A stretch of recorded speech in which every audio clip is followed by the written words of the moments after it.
No almoço de domingo, minha sobrinha puxou meus brincos e disse: "A mamãe falou que são bijuteria barata." Em seguida, quebrou um deles no meio, enquanto todos riam alto. Naquela noite, encerrei de vez o pagamento de $900 mensais da escola particular dela. Nunca vou esquecer aquele domingo. Era um daqueles dias de fim de verão mais pesados do que deveriam ser, como se até o ar soubesse que algo estava errado. Minha irmã Amanda tinha insistido que todos almoçássemos juntos, dizendo que já estava mais do que na hora. A ideia era comemorar as notas da filha, todas as em uma escola particular pela qual eu pagava mensalmente $900. Não é ostentação, é fato. Amanda não trabalha em tempo integral há 4 anos, e o ex-marido, pelo que ouvi, vendia TVs usadas de um caminhão em Reno. Então, sim, eu pagava em silêncio todo mês porque não queria que Savannah fosse limitada pelas escolhas da mãe. Ela é inteligente, talentosa até. Eu vinha fazendo isso havia quase 3 anos, sem nunca pedir agradecimento, sem cobrar nada. Só queria que tivesse uma chance. O almoço deveria ser uma celebração, mas virou uma emboscada familiar. Começou pela comida. Amanda serviu lasanha congelada como se fosse um banquete sofisticado, e minha mãe trouxe uma garrafa de vinho comprada em promoção, já pela metade quando chegou. Meu padrasto, Glenn, estava na 3ª cerveja antes mesmo do pão de alho ir à mesa. Tudo parecia forçado demais. Amanda sorria sem motivo, como se tentasse nos distrair de algo que ainda não sabíamos. Sentamos para comer e a mesa virou uma versão mal feita de sitcom. Minha mãe não parava de comentar que Savannah estava destinada a entrar na Ivy League. Glenn fez algumas piadinhas cansadas sobre eu ainda estar solteira, morando em um bom apartamento. Amanda quase não falou nada, apenas continuava enchendo a taça de vinho. Então, em meio a toda aquela alegria forçada, Savannah se levantou atrás de mim. Eu nem percebi até sentir a mão dela roçar meu pescoço. Quando virei, antes que eu pudesse reagir, ela puxou o brinco esquerdo da minha orelha. Não foi brincadeira, não foi acidente, simplesmente esticou a mão e pegou. Perguntei o que ela estava fazendo, mas ela não respondeu. Apenas ergueu o brinco, como se estivesse examinando pela primeira vez. O silêncio tomou conta da mesa. Então ela me encarou e disse: "A mamãe falou que isso é bijuteria barata. Você finge que é de verdade porque ninguém nunca te deu nada bom." Ela nem piscou. Apenas quebrou o brinco, dobrando-o até partir ao meio. A mesa explodiu em gargalhadas. Glenn soltou uma risada alta, quase como um latido, como se fosse a coisa mais engraçada do mundo. Amanda escondeu o rosto atrás da mão, fingindo choque, mas eu vi o sorriso dela. Minha mãe não disse uma palavra, apenas se serviu de mais vinho. Fiquei ali, segurando o brinco quebrado na palma da mão. Queria dizer algo, mas nada viria que não me fizesse parecer ainda menor do que já me sentia naquele momento. Aqueles brincos foram o último presente que meu pai me deu. Comprou em um penhor quando me formei na faculdade. Ele morreu 6 meses depois. Amanda nem sequer foi ao funeral. Me levantei, pedi licença e fui ao banheiro. Tranquei a porta e fiquei encarando o espelho. Não daria a eles a satisfação de me ver chorar. Nem uma lágrima. 10 minutos depois, voltei, passei pela mesa, agradeci pelo almoço e fui embora. Naquela noite, abri o notebook, entrei no portal de pagamentos da escola e cancelei o débito automático. Sem emoção, sem dúvida, apenas fim. Em seguida, enviei uma única mensagem para Amanda: "Você acabou de perder os $900 mensais, para sempre." Ela não respondeu. Nem naquela noite, nem no dia seguinte. Mas eu sabia que tinha lido. E eu sabia que as consequências viriam. Eles achavam que eu era a carteira da qual podiam tirar e tirar até não restar nada. Mas esqueceram de uma coisa: eu nunca lhes devia nada. E estavam prestes a descobrir como é a vida quando a carteira vai embora. Amanda não mandou mensagem na manhã seguinte. Nenhum pedido de desculpa, nenhuma explicação. Eu não esperava, mas parte de mim ainda tinha a esperança de que ela ao menos reconhecesse o que tinha acontecido. Em vez disso, na noite de segunda-feira, meu celular começou a pipocar, mas não por causa dela. Primeiro foi minha mãe: "Você precisa parar com essa besteira. Savannah é só uma criança. Ela não fez por mal."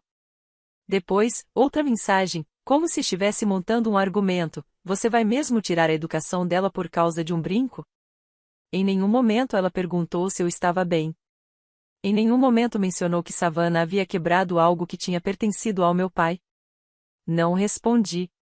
Li cada palavra, fiz print e guardei em uma pasta que criei no celular. Justificativa, um lembrete para o meu futuro caso eu algum dia amolecesse. Depois veio Glenn, e daí? Vai arruinar o futuro dela só porque seus sentimentos foram feridos? Cresça. Essa me fez rir alto.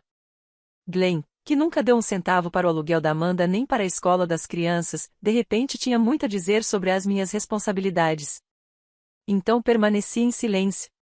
Na terça de manhã, Amanda finalmente quebrou o silêncio com uma única palavra: sério. Só isso. Nenhum pedido de desculpa, nenhum sinal de arrependimento, nem sequer uma tentativa de fingir que não sabia por que eu tinha cortado o pagamento.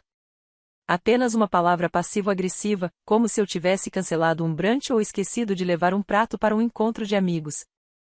Na quarta-feira, tive certeza de que ela já estava distorcendo a história. Recebi uma mensagem no Facebook de uma amiga dela, alguém de quem eu não ouvia falar havia anos: oi, espero que esteja tudo bem. A Amanda disse que vocês tiveram um mal-entendido. Ela comentou que talvez a Savannah não volte para Birwood. O que está acontecendo? Mal-entendido. Era assim que ela estava chamando. Naquela tarde, olhei o Instagram da Amanda. Ela tinha postado uma foto da Savannah sentada à mesa da cozinha, cercada de livros, fazendo sinal de paz com a mão. Legenda: garotas inteligentes fazem o próprio caminho. Decidimos seguir uma nova direção. Educação não tem a ver com etiqueta de preço. Os comentários estavam cheios de gente chamando Savannah de rainha, elogiando Amanda por se libertar do sistema. Foi aí que preparei meu próximo movimento. Amanda estava morando em um dos meus imóveis havia quase 4 anos. Um bom apartamento de 2 quartos, em área tranquila e segura, a 20 minutos da escola particular. Eu havia dado um desconto no aluguel quando ela se mudou após a última ordem de despejo. Além disso, pagava água, coleta de lixo e até ajudei a cobrir conserto quando o ar-condicionado quebrou. O contrato dela já tinha virado mensal havia mais de um ano. Então entrei em contato com o administrador do imóvel e pedi para redigir a notificação formal de 60 dias. Sem confusão, sem drama, apenas negócios. Enviei por e-mail e também deixei uma cópia na caixa de correio dela. Em poucas horas, ela respondeu. Dessa vez, tinha muito mais a dizer. Você está destruindo a própria família. Savannah é só uma adolescente. Isso não é sobre um brinco. É sobre você ser amarga e invejosa. Você nunca teve uma família de verdade, por isso não entende o que significa lutar pelos filhos. E continuava. Parágrafos e mais parágrafos, acusações, tentativas de me culpar. Em uma parte, ela escreveu: você vai se arrepender disso quando estiver velha e sozinha. Não respondi. Apenas encaminhei o e-mail para a mesma pasta. Justificativa. No dia seguinte, encontrei minha mãe no supermercado. Tentei evitar, mas ela me viu perto do corredor do congelador e me encurralou. Pediu que eu fosse jantar na casa dela. Disse que Amanda tinha chorado. Afirmou que Savannah estava passando por uma fase difícil. Me falou que famílias brigam e que aquilo tinha passado dos limites. Respondi que não estava interessada em consertar nada. Que não estava guardando rancor, apenas tinha decidido parar de representar o papel que escreveram para mim sem que eu tivesse escolha. Ela revirou os olhos e disse: tudo bem, fique com seu dinheiro. Vamos ver até onde isso te leva. E foi só isso. Ninguém, em momento algum, perguntou o que aqueles brincos significavam para mim. Nenhum deles admitiu que talvez, só talvez, Savannah tivesse passado dos limites. Para eles, eu era apenas a carteira, a base de apoio, a pessoa que não precisava de nada e que continuaria dando porque sempre tinha dado. Mas algo mudou naquele domingo. Eles deixaram claro que eu não era família. Eu era apenas útil. Então, decidi mostrar como seria quando eu deixasse de ser. E aquilo era só o começo. No fim da segunda semana, os sorrisos forçados já começavam a se desfazer. Amanda ainda postava fotos filtradas da Savannah em cafeterias, cercada de livros e cafés intocados. As legendas eram sempre dramáticas: educação livre é poder. A vida real é a sala de aula. Alguns caminhos não se pavimentam com mensalidades. Como se tivesse inventado uma forma revolucionária de criar a filha. Mas, nos bastidores, ela estava se debatendo. Não ouvi dela, claro. Mas começaram a chegar ligações de pessoas com quem eu mal falava. Uma mulher para quem Amanda já tinha trabalhado como babá entrou em contato perguntando se eu sabia que ela estava pensando em fazer o homeschooling, mas precisava de ajuda com material. Outra pessoa, uma ex-colega minha que era amiga da vizinha da Amanda, contou que tinha visto Savannah chorando na varanda à tarde da noite, enquanto Amanda gritava ao telefone dentro de casa. Então aconteceu algo que eu jamais esperava. Savannah me ligou. Não foi mensagem, não foi recado na caixa postal, uma ligação de verdade. Era 11h30 da noite quando o nome dela apareceu na tela do meu celular. Eu hesitei, mas atendi. Ela não começou com um alô. Disse: eu não queria quebrar. Eu não sabia que eram de verdade. Eu não sabia que importavam. A voz dela estava baixa, trêmula. Contou que Amanda tinha dito que os brincos eram baratos. Que, se ela me provocasse com aquilo, chamaria minha atenção. Talvez eu me sentisse culpada e oferecesse mais ajuda. Um MacBook novo, dinheiro para viagens de verão, roupas melhores. Perguntei a Savannah por que ela tinha ouvido a mãe. Ela não soube responder. Disse apenas que Amanda garantia que eu nunca as cortaria. Que eu gostava demais de bancar heroína. Que eu era solitária e que dinheiro era tudo que eu tinha a oferecer, então jamais teria coragem de ir embora. Perguntei se Amanda já tinha contado a ela de onde vinham os brincos. Savannah ficou em silêncio. Não, respondeu. Achei que fossem bijuteria. Então eu contei. Contei sobre meu pai, sobre como ele deixava de comer para que eu pudesse fazer balé. Sobre o jeito como me entregou a caixinha de presente na formatura da faculdade, com as mãos calejadas e os olhos marejados. Sobre como ele morreu 6 meses depois, e eu usei aqueles brincos no funeral. Ela ficou muito tempo sem falar nada. Achei que tivesse desligado. Mas, então, sussurrou: desculpa. Eu acreditei. Mas não falei nada sobre a escola. Ainda não. Nem sobre o apartamento. Apenas disse para ela cuidar de si mesma e desliguei. Na manhã seguinte, Amanda finalmente largou a pose de persona perfeita das redes. Me mandou um texto enorme. Não era pedido de desculpa, nem explicação, era um aviso: não envolva Savannah nisso. Ela é uma criança. Se tem problema, resolva comigo, certo? Só que Savannah já tinha vindo até mim. Naquela tarde, recebi um e-mail do administrador do meu imóvel. Amanda tinha aparecido no escritório exigindo saber se poderia brigar legalmente contra o despejo. Alegou que era retaliação. Disse que eu estava tentando arruiná-la sem motivo. Chegou até a ameaçar ir à imprensa local e transformar a história em manchete: irmã rica expulsa mãe solteira em dificuldades. Mas eu já estava 10 passos à frente. 2 dias antes, tinha falado com a diretora da Birwood Academy. Avisei que não renovaria a mensalidade da Savannah, mas perguntei se havia algum programa que pudesse ajudar a mantê-la matriculada. No começo, ela hesitou, mas depois contou que havia fundos de emergência limitados. Precisariam de documentos, cartas de explicação, provas da situação. Eu me ofereci para ajudar Savannah a aplicar discretamente, sem a Amanda. Ela disse que pensaria no assunto. Essa foi a parte que Amanda nunca imaginou. Ela pensava que tinha queimado a ponte comigo, mas Savannah já tentava atravessar as cinzas, querendo entender o que realmente tinha acontecido e que tipo de pessoa a mãe dela era de verdade. Só que Amanda não tinha terminado. Nem de perto. Naquela sexta-feira, minha mãe me ligou de novo. Só que, dessa vez, foi diferente. Não tentou adoçar a conversa. Partiu direto para a fúria. Disse que eu estava colocando Savannah contra a própria mãe, que eu estava manipulando uma criança e destruindo a família.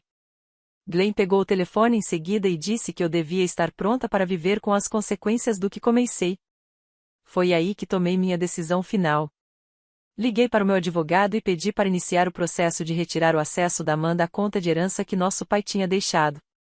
Ela vinha mexendo nesse dinheiro de vez em quando ao longo dos anos, sempre alegando ser emergência. Eu era executora. Estava na hora de fechar também essa porta. Eu não tinha terminado de ser a vilã na história deles. Na verdade, eu estava apenas começando. A conta da herança era o último fio que Amanda ainda tinha para puxar. Nosso pai não havia deixado muito, apenas um fundo modesto destinado a emergências para nós duas. Despesas médicas, consertos de carro, esse tipo de coisa. Eu mal tinha tocado no dinheiro. Amanda já tinha emprestado 6 vezes. Uma delas para pagar o aparelho ortodôntico da Savannah, que ela nunca colocou. Outra para uma ideia de negócio que, de alguma forma, virou um fim de semana em Scottsdale. O resto, simplesmente sem explicação. Quando pedi ao advogado para encerrar o acesso dela, ele nem pareceu surpreso. Só pediu que eu enviasse a papelada de praxe. Disse que já tinha lidado com piores. Naquela mesma noite, Amanda apareceu no meu condomínio, sem avisar. Estava em frente ao prédio quando estacionei na garagem, acenando como se nada tivesse acontecido. Pensei em dar ré e dar uma volta no quarteirão, mas a curiosidade falou mais alto. Ela me esperava no elevador. Assim que as portas se fecharam atrás de nós, mudou para aquela voz que usava quando queria alguma coisa doce demais, como xarope derramado sobre uma lâmina. Disse que entendia que eu estava magoada. Que Savannah estava passando por uma fase, só estava descontando, que não quis dizer nada daquilo. Eu não disse uma palavra. Então ela chegou ao ponto real, perguntou se eu podia reconsiderar o despejo. Pediu 6 meses a mais, talvez até 3. Disse que só precisava de tempo para colocar as coisas em ordem. Perguntei exatamente o que ela planejava colocar em ordem. Ela não respondeu. Apenas sorriu. Aquele tipo de sorriso que as pessoas dão quando estão perdendo o controle e tentando fingir que não. Foi então que disse algo que nunca vou esquecer: você não vai realmente jogar sua própria irmã e sua sobrinha na rua, vai? Respondi que eu não estava jogando ninguém em lugar nenhum. Eu só estava finalmente me afastando e deixando que ela ficasse de pé sozinha. Ela resmungou algo baixo, sobre eu estar gostando daquilo. Não respondi. Então ela repetiu, mais alto: você adora isso, não é? Ver a gente desmoronar faz você se sentir poderosa. Eu disse que era irônico ouvir isso justamente da pessoa que incentivou a própria filha a me humilhar na frente de toda a família. Ela riu. Não uma risada de verdade, mas aquele tipo usado para te diminuir, e disse: não era sobre os brincos, Diana. Isso foi sobre você precisar ser colocada no seu devido lugar. Foi nesse momento que abri a porta do elevador e disse que ela precisava ir embora. Ela não discutiu. Simplesmente saiu andando e disse: isso não acabou. E ela tinha razão. Porque naquele fim de semana, minha mãe ligou de novo.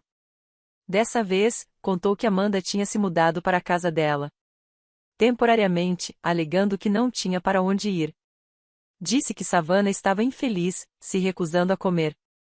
Perguntou se eu estava feliz agora. Eu não respondi, mas já sabia o que viria em seguida. Na segunda-feira, recebi um e-mail da administradora da Birwood Academy.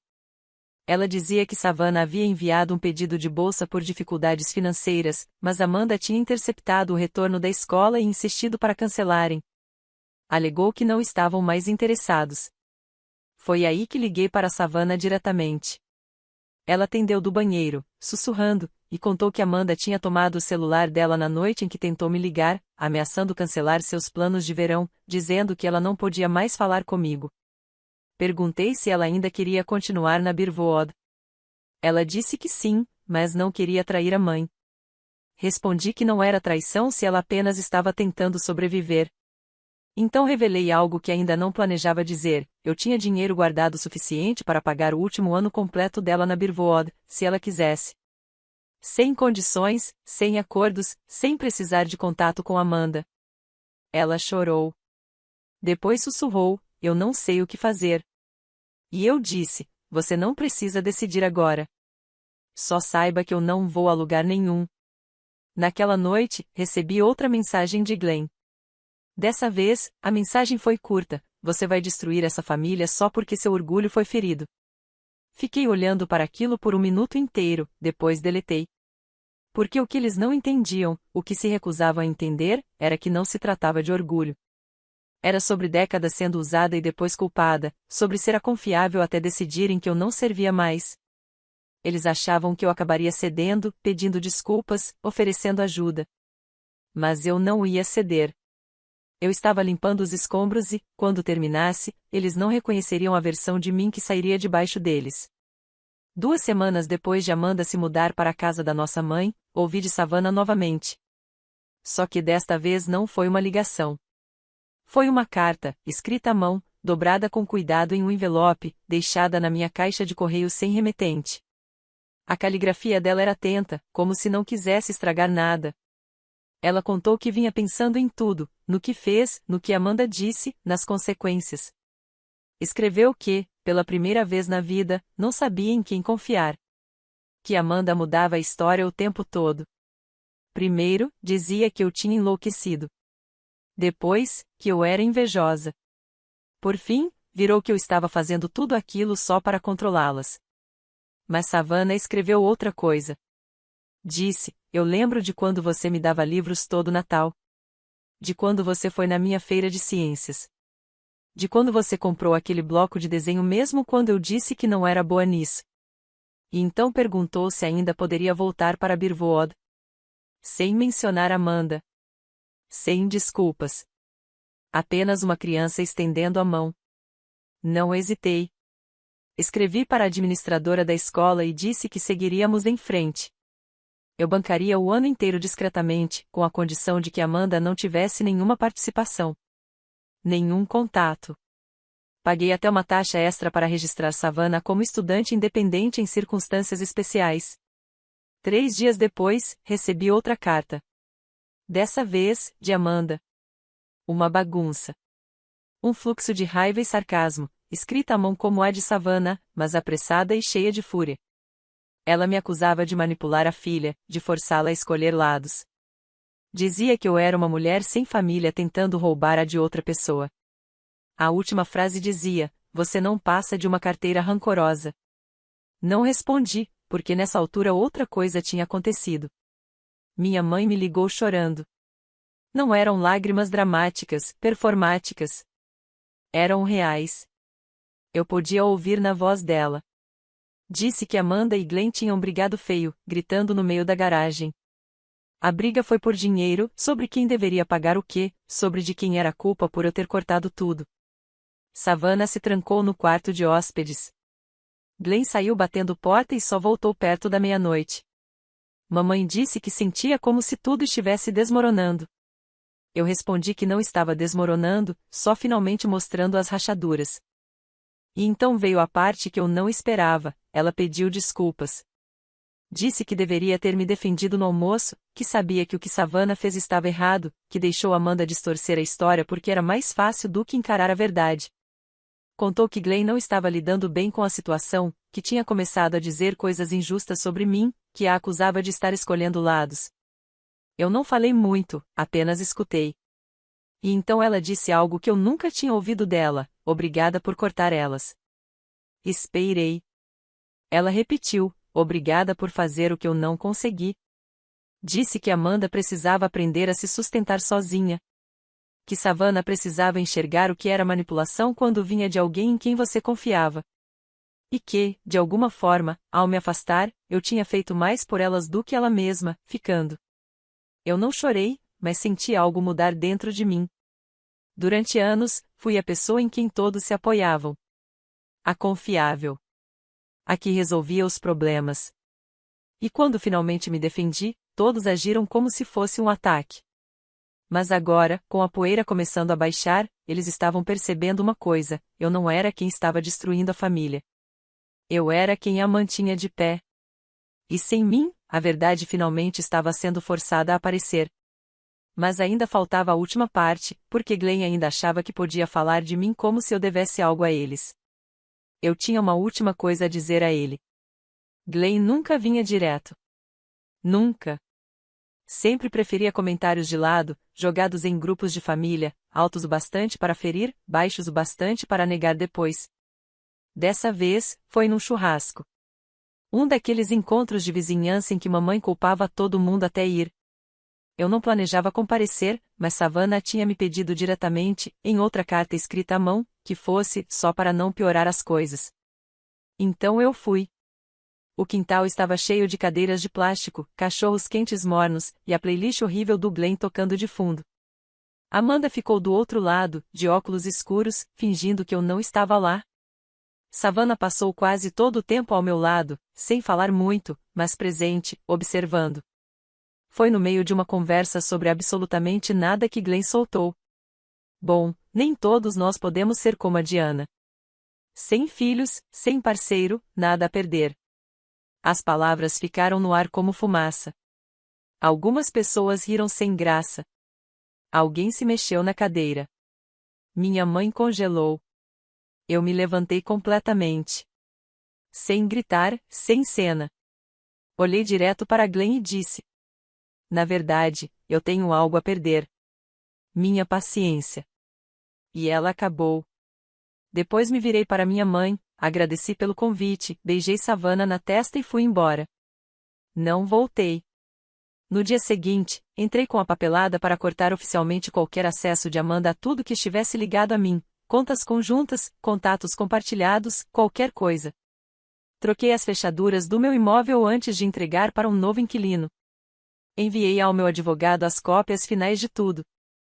Mas a parte que realmente selou tudo foi uma carta que escrevi para minha mãe. Nela, disse que a amava, que entendia a confusão em que ela tinha se deixado prender, que a perdoava por não me proteger quando eu era a que estava sendo usada. Mas também deixei claro, eu tinha acabado com o papel de consertar a família. Sem mais feriados, sem mais aniversários, sem mais fingimento. Ela respondeu. Não de imediato, mas respondeu. Disse que entendia, que lamentava não ter percebido antes. E então escreveu algo que ficou comigo: às vezes, quem finalmente diz não é quem mais amou por mais tempo. Quanto a Savannah, ela voltou para Birwood no outono, em silêncio, sem Amanda saber como estava sendo pago. Mantivemos nosso acordo. Ela ainda me manda cartas todo mês. Cheias de pequenos detalhes, desenhos, anotações sobre as aulas, fotos de projetos em que está trabalhando. A última terminou assim: obrigada por me ensinar a me defender. Nunca vou esquecer. Não vi Amanda desde aquele churrasco. Ouvi por alguém que ela está com dificuldades. Foi negada em 2 novas locações. Glenn saiu da história. Minha mãe disse que elas mal se falam, mas eu não pergunto, não procuro saber. Porque o que eles nunca entenderam é que eu não estava tirando nada deles. Eu só finalmente parei de dar. E no silêncio que se seguiu, eles ouviram o som de suas próprias vidas sem o meu apoio ecoando de volta. É isso que acontece quando se confunde gentileza com fraqueza. Uma hora, lembram de quem manteve as luzes acesas. E nunca esquecem o momento em que essas luzes se apagaram.